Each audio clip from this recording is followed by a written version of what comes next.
Hello class 8। आज हम आपकी बुक के लेसन नंबर 8 को पढ़ेंगे जिसका नाम है the missile man of India. ये एक बायोग्राफी है यानी कि जीवनी उस व्यक्ति की जिसके महान योगदान के कारण हमारा देश सुपर पावर वाले देशों की श्रेणी में खड़ा हुआ है। तो हम स्टार्ट करते हैं अपने लेसन को। अबुल पाकिर जैनुलाब्दीन अब्दुल कलाम, ये एपीजे अब्दुल कलाम का पूरा नाम है। Usually known as doctor APJ Abdul Kalam, जिन्हें हम आम तौर पर एपीजे अब्दुल कलाम के नाम से जानते हैं, यानी कि जो आम तौर पर जाने जाते हैं एपीजे अब्दुल कलाम के नाम से, was the 11th president of India, Bharat के 11वें राष्ट्रपति थे। फ्रॉम 2002 टू 2007, 2002 से 2007 तक। APJ Abdul Kalam was born on 15th October 1931। APJ Abdul Kalam जो है उनका जन्म 15 अक्टूबर 1931 को हुआ था एट रामेश्वरम इन तमिलनाडु के रामेश्वरम में। हालांकि he was born in a poor family, वो एक गरीब परिवार में पैदा हुए थे। He was an exceptionally brilliant child, फिर भी वो एक बहुत ही प्रतिभाशाली बच्चे थे। एक्सेप्शनली मतलब बहुत ही ज़्यादा खास थे वो। His father Jainulabdeen was a boat owner, तो उनके जो पिताजी थे जैनुलाब्दीन उनका नाम था, वो एक नाव के मालिक थे।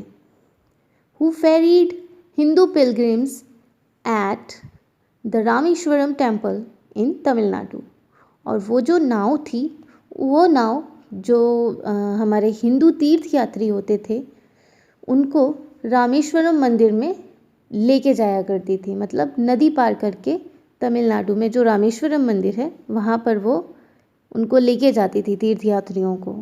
His father was also an इमाम, उनके पिताजी एक इमाम भी थे। एट द लोकल मॉस्क्यू, जो वहाँ का स्थानीय मस्जिद था, स्थानीय मस्जिद में वो इमाम भी थे। एंड हिज मदर, और उनकी माँ जो थी अशियम्मा, वॉज अ हाउस वाइफ, उनकी माँ एक गृहिणी थी। He started working at a young age, उन्होंने छोटी सी उम्र से ही काम करना शुरू कर दिया था। ही सोल्ड, उन्होंने बेचा टैमरिंड सीड्स, इमली के बीज, एंड न्यूज़पेपर्स और अखबार, टू सपोर्ट हिज फैमिली, अपने परिवार की सहायता करने के लिए। तो अब्दुल कलाम जो थे वो जब छोटे से थे तब से ही उन्होंने अपने परिवार की सहायता के लिए काम करना शुरू कर दिया। उन्होंने अखबार भी बेचा और इमली के बीज भी बेचे। आफ्टर कंप्लीटिंग हिज स्कूलिंग, अपनी स्कूली शिक्षा पूरी करने के बाद, at the Rameswaram elementary school, Rameswaram के प्रारंभिक विद्यालय से, तो रामेश्वरम के प्रारंभिक विद्यालय से स्कूली शिक्षा पूरी करने के बाद Kalam went to attend, Kalam attend करने गए यानी कि पढ़ने गए saint Joseph college in Tiruchirappalli. जो तिरुचिरापल्ली एक जगह का नाम है, वहाँ पर सेंट जोसेफ कॉलेज था, वो वहाँ पर पढ़ने चले गए, उस स्कूल को, उस कॉलेज को अटेंड करने चले गए। द कॉलेज वॉज एफिलिएटेड, वो जो कॉलेज था वो संबद्ध था to the university of Madras, Madras विश्वविद्यालय से।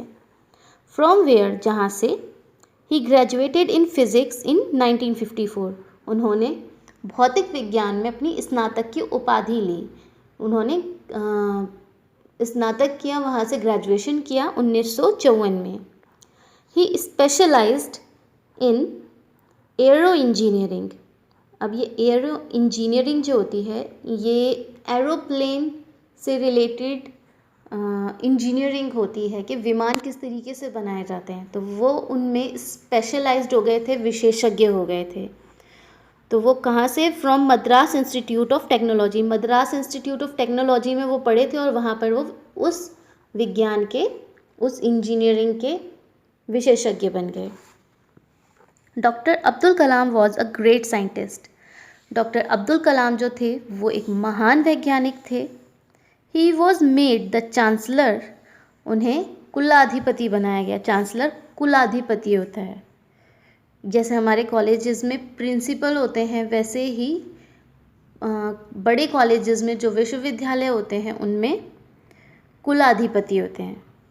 Of the institute of space science and technology, जो space science and technology institute था उसका उन्हें कुलाधिपति बना दिया गया। अब स्पेस साइंस क्या होती है? स्पेस साइंस होती है जो अंतरिक्ष होता है उसका विज्ञान, और टेक्नोलॉजी उसी से जुड़ी हुई टेक्नोलॉजी, जिनमें सैटेलाइट बनाना, मिसाइल्स, ये सारी चीज़ें बनाना सिखाया जाता है। सैटेलाइट कैसे बनाने हैं, ये रॉकेट्स कैसे बनाने हैं, या फिर ऐसे वाहन कैसे बनाने हैं जिनसे सैटेलाइट्स या रॉकेट्स को लॉन्च किया जा सके सही टाइम, सही दिशा में, सही एंगल पर, ताकि वो सही जगह पहुंच सकें।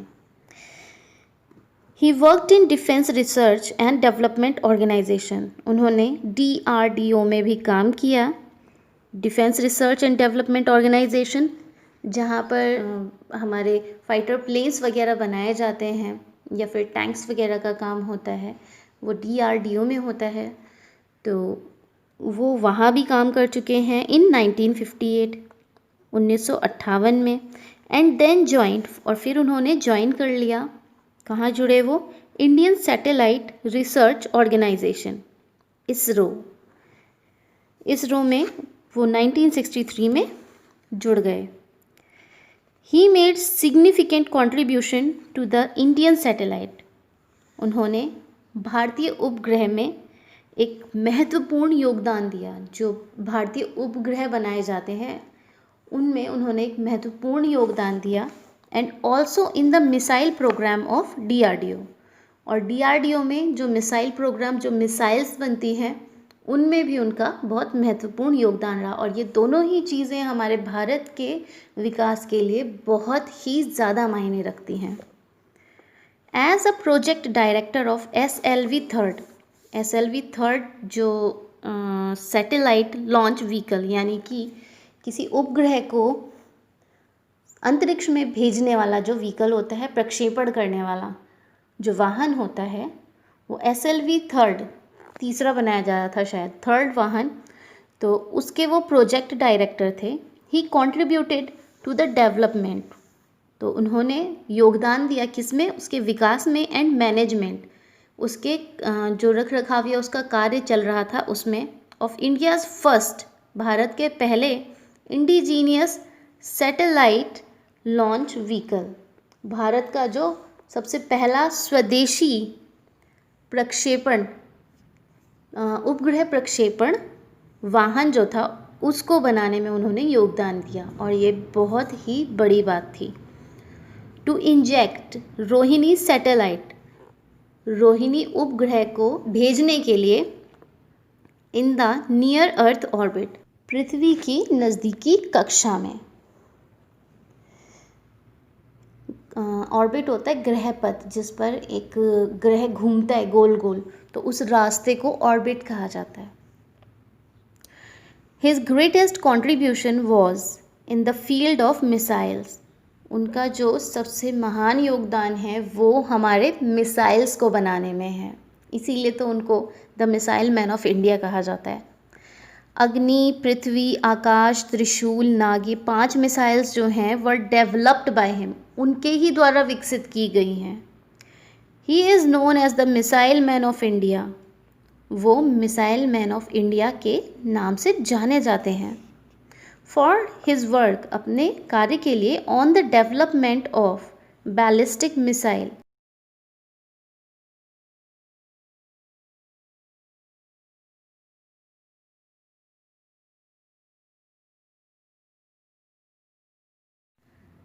बैलिस्टिक मिसाइल के विकास में।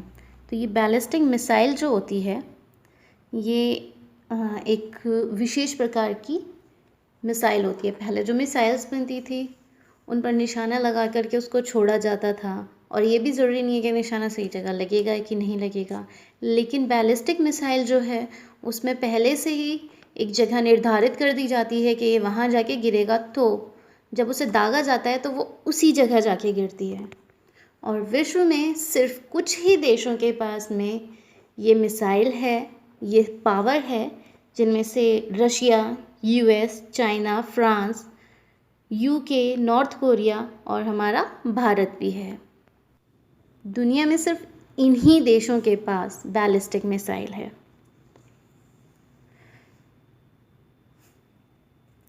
एंड लॉन्च व्हीकल टेक्नोलॉजी और प्रक्षेपण वाहन टेक्नोलॉजी जो है उसके लिए, यानी कि जिससे उन्हें फेंका जा सकता है या लॉन्च किया जा सकता है।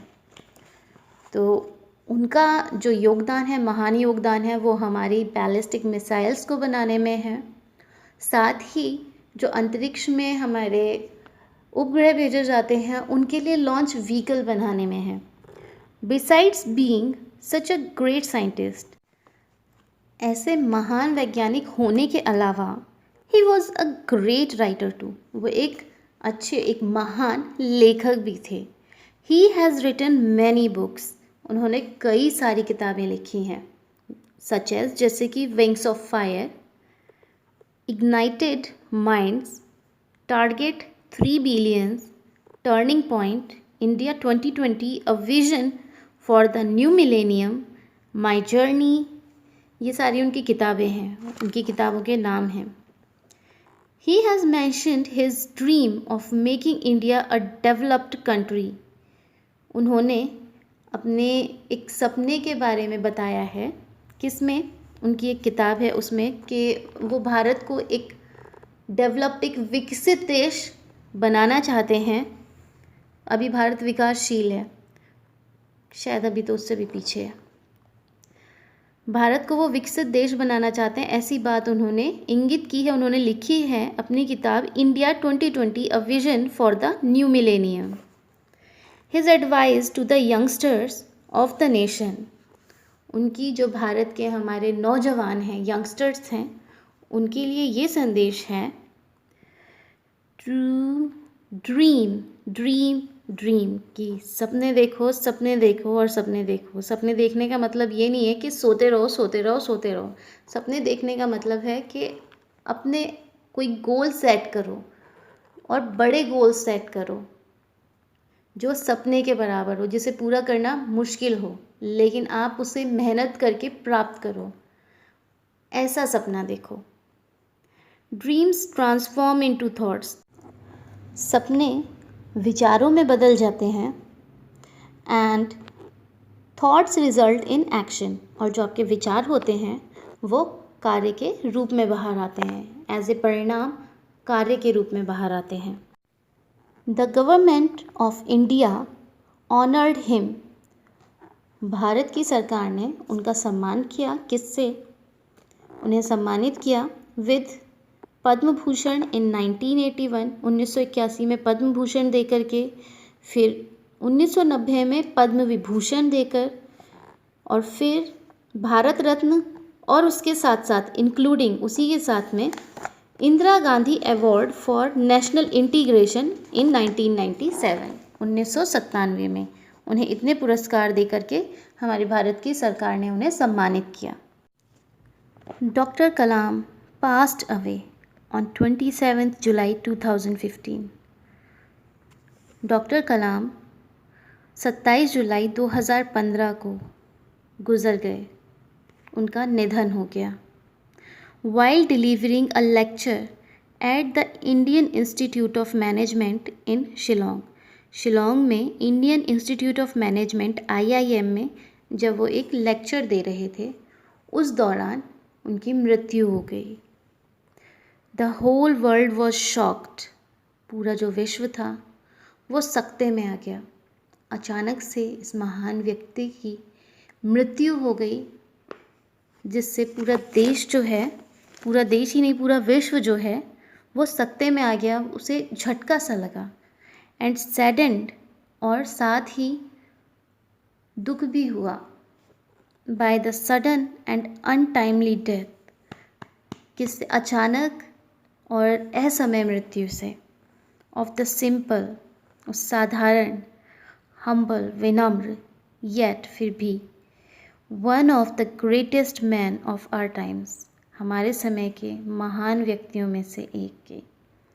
यानी कि जब उनकी मृत्यु हुई, जो हमारे समय के महान व्यक्तियों में से एक थे, डॉक्टर APJ अब्दुल कलाम, जब उनकी मृत्यु हुई तो पूरा विश्व सकते में आ गया कि अचानक से, और बिना किसी बात के कि वो बीमार भी नहीं थे, कोई प्रॉब्लम भी नहीं थी, और अचानक से बेवक्त कैसे उनकी मृत्यु हो गई। इस बात से उन्हें झटका लगा, पूरे विश्व को झटका लगा, और साथ ही पूरा विश्व शोक में डूब गया, क्योंकि एपीजे अब्दुल कलाम सिर्फ भारत में ही प्रसिद्ध नहीं थे, वो पूरे विश्व में अपने ज्ञान के लिए, अपने नॉलेज के लिए जाने जाते थे।